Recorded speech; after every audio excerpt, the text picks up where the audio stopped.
If you walk by 918 Dill Avenue in Capitol View, a historic Black neighborhood in Atlanta, you'll hear the hum of construction and see a building being brought back to life.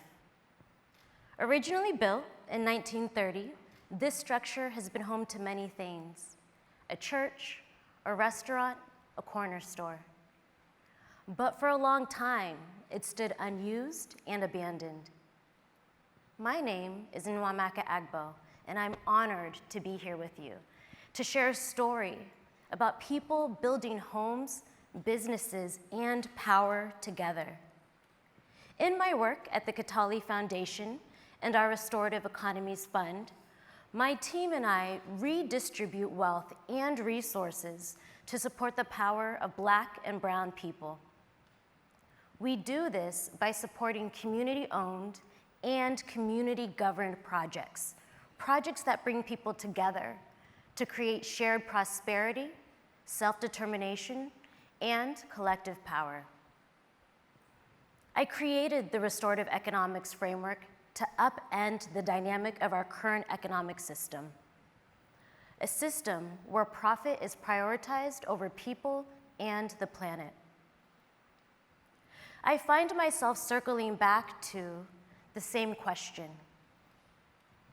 Can we challenge the model of individual wealth and create shared prosperity instead? Can we let go of hoarding power and control? The work happening at 918 Dill Avenue, led by an organization called the Guild, offers an example of why the answer is yes. The Guild is a people of color-owned community development cooperative. They saw how people in Atlanta, especially Black and brown folks, were being rapidly displaced by development being driven by outside forces. So they decided to shift power away from corporations and towards residents who want to have agency over the place where they live. When their work is completed, 918 Dill Avenue will be a development that is owned and governed by its residents.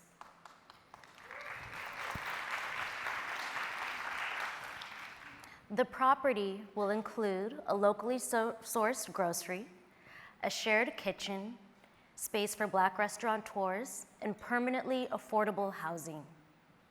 The investors in the building will be community members who live in the neighborhood, and the cost of shares will start at $10 a month, making it affordable for people without excess money to invest.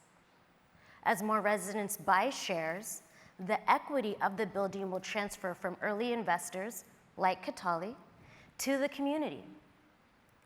In traditional development, an outside investor makes the investment decisions and also owns the asset.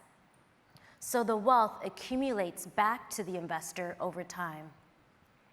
With restorative economics, the community owns the asset, so they financially benefit from the project, as opposed to just getting to use the asset as long as the investor sees fit.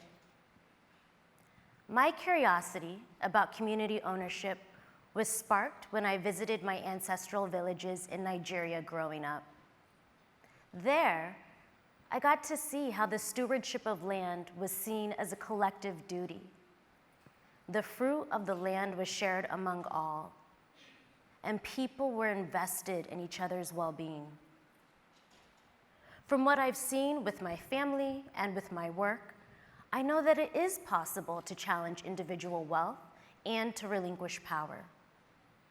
In philanthropy, typically there is the grantor as the decision maker and the grantee as the beneficiary. But this asymmetry of power is not going to get us to justice and liberation. Some of you in this room today are decision makers. Others are receiving resources.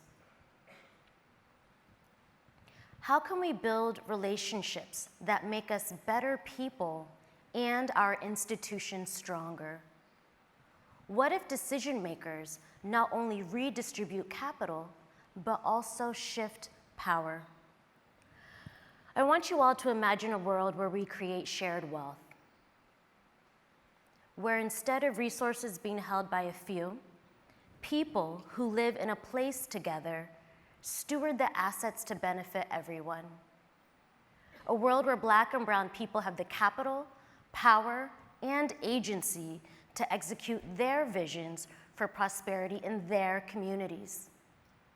This is not a world that only exists in our imagination. It is a world we are building together right now. The folks at the Guild are building it. We at Kataly are building it.